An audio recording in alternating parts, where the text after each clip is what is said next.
Kepolisian Daerah Sumatera Selatan mendalami kasus dugaan penipuan dan penggelapan dana investasi ternak lele Darsa Harka Darussalam DHD Farm. Korban penipuan dan penggelapan yang diduga dilakukan pengurus mitra koperasi DHD Farm terus mendatangi posko pengaduan yang dibuka oleh Direktorat Reserse Kriminal Umum Polda Sumsel. Berdasarkan data di posko pengaduan investasi ternak lele DHD Farm di Treskrimum Polda Sumsel Palembang, tercatat 115 masyarakat dari Kota Palembang, daerah Sumatera Selatan lainnya, bahkan ada yang dari Jambi dan Bengkulu. Kasus dugaan penipuan yang diperkirakan menimbulkan ribuan korban dengan kerugian ratusan miliar rupiah itu mendapatkan atensi khusus dari pimpinan Polda Sumsel untuk segera diselesaikan dengan baik. Perkembangan pengusutan kasus tersebut, polisi telah melakukan pemeriksaan terhadap sejumlah pengelola perusahaan ternak lele itu dan menetapkan seorang tersangka, Riwe, Direktur Keuangan DHD Farm yang sudah ditahan. Sementara korban penipuan dan penggelapan dana investasi DHD Farm meminta aparat kepolisian setempat mengurus kasus tersebut hingga tuntas. Sementara itu, sejak 3 tahun lalu, keberadaan DHD Farm dengan ribuan kolam ikan lele yang ada di Kelurahan Kedondong Raya Banyu Asin. Namun pihak kelurahan tidak mengetahuinya karena pengelola DHD Farm belum pernah melaporkan aktivitas budidayanya. Keberadaan DHD Farm dengan ribuan kolam ikan lele di Kelurahan Kedondong Raya, Kabupaten Banyu Asin sudah ada sejak tahun 2018. Namun pihak kelurahan belum pernah melaporkan aktivitasnya. Rusli Hanafia, Lurah Kedondong Raya mengatakan tidak mengetahui secara detail jumlah peserta dan aktivitas yang berada di areal budidaya ikan lele tersebut. Namun sebagai pamong wilayah, Rusli mengaku pernah mendatangi untuk melihat aktivitas budidaya milik DHD Farm tersebut. Lebih lanjut, Lurah Kedondong Raya mengatakan jika pihak DHD Farm hanya pernah sekali mendatangi kantor Lurah untuk keperluan pembelian lahan seluas 2 hektar yang kini menjadi areal budidaya ikan lele. Keberadaan kolam itu ke pemerintah kelurahan belum ada laporan masalah pendirian kolam itu. Jadi mereka belum pernah datang ke sini memberitahukan aktivitas mereka, Pak? Ya, belum pernah ada. Jadi Bapak tahu dari mana, Pak? Kami tahu dari kami sendiri dan Pak RT yang bilang sama kita kan cuma melihat. Jadi ke lokasi melihat, oh ini ada sudah. Ada apa di sana, Pak? Nah itu kita lihat juga ada kolam yang berbentuk drum besar, beberapa unit itu. Jadi kami pantau dari jauh, karena mereka tidak melapor dengan pemerintah kelurahan. Rusli mengaku prihatin dengan kejadian yang terjadi pada manajemen DHD Farm sehingga dana investasi ratusan peserta yang kini menjadi tersendat. Sebanyak 38.000 warga dari berbagai daerah di Sumatera Selatan diduga menjadi korban penipuan investasi berkedok peternakan ikan lele. Para investor menagih uang mereka dengan menggeruduk kantor DHD Mitra Indotama di Palembang, Sumatera Selatan. Polisi pun mendirikan posko pengaduan khusus untuk kasus dugaan investasi bodong ternak lele itu.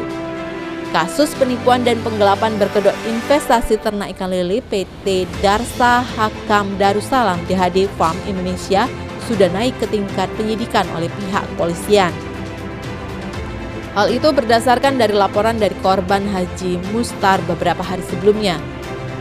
Direktorat Reserse Kriminal Umum Polisian Daerah Sumatera Selatan menetapkan Direktur Keuangan PT Darsa Harka Darussalam DHD Farm Indonesia sebagai tersangka perkara dugaan penipuan investasi usaha ternak ikan lele organik.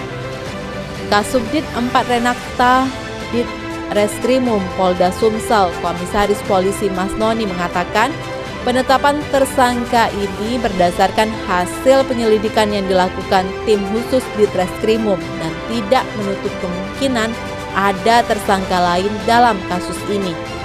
Direktur Keuangan PT DHD Farm, Irma Wahida, sudah ditetapkan menjadi tersangka. Tersangka saat ini sudah ditahan di Mapolda Sumsel.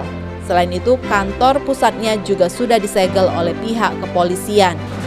Tim SUS yang dibentuk di Treskrimum Polda Sumsel sudah memasang garis polisi di kantor pusat PT DHD Farm Indonesia yang ada di Jalan Residen Amaluddin, Simpang Dogan, Kelurahan Sukamaju, Kecamatan Sako, Palembang. Sebab saat ini tim khusus tersebut sudah memeriksa intensif terhadap beberapa orang lain sebagai saksi, di antaranya Direktur Utama dan Kepala Cabang PT DHD Kabupaten Pali dan beserta pegawainya. Tim khusus telah menerima lebih kurang 45 laporan masyarakat yang menjadi korban terkait kasus ini sejak beberapa hari sebelumnya, karena mereka terus berdatangan ke posko pengaduan yang disiapkan di Mapolda Sumsel.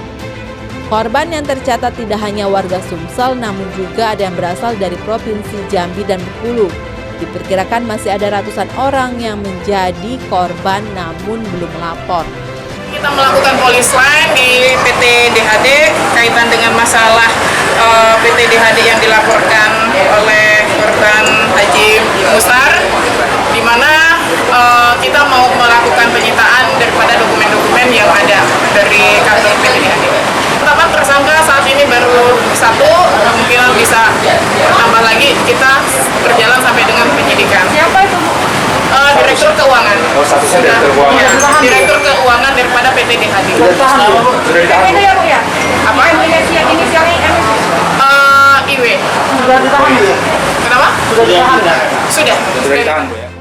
Tim SUS yang sudah menerima sebanyak 45 pengaduan sejak posko pengaduan tersebut dibuka. Pengaduan tersebut terdiri dari laporan secara langsung ke Polda Sumsel dan secara online lewat telepon. Selain itu, polisi juga telah menyegel dan memasang garis polisi di kantor pusat PT DHD Farm Indonesia. Sementara untuk mitra DHD yang diketahui telah mendapatkan keuntungan dan diarahkan ke Perdata, Polda Sumsel saat ini masih memfokuskan menerima laporan dari mitra DHD yang sama sekali belum pernah mendapatkan keuntungan. Tim SUS juga telah melakukan pemeriksaan terhadap mantan Direktur Utama PT DHD Farm Indonesia, Dodi, dan Dirut saat ini, Medi, pada Selasa 12 Oktober 2021. Diketahui sejumlah mitra yang ikut menanamkan modal investasi ternak ikan lele organik di Korporasi Darsa Harka Darussalam DHD Farm Indonesia di Palembang ini resah. Terlebih sebagian mitra yang menjadi korban sudah ada yang membuat laporan dalam kasus penipuan ke Polda Sumsel. Investasi yang ditawarkan untuk pengelolaan ternak ikan lele organik, namun korban tidak pernah melihat ataupun mengetahui kolam lele organik yang ditawarkan Koperasi DHD. Berdasarkan kesepakatan, para mitra akan mendapatkan keuntungan 8% dari investasi yang ditanamkan. Lalu ada perjanjian yakni korban akan mendapatkan keuntungan sebesar 8% yang dibayarkan per periode. Namun setelah modal telah disetorkan dan saat ditagih, ternyata keuntungan yang dijanjikan tidak dibayarkan.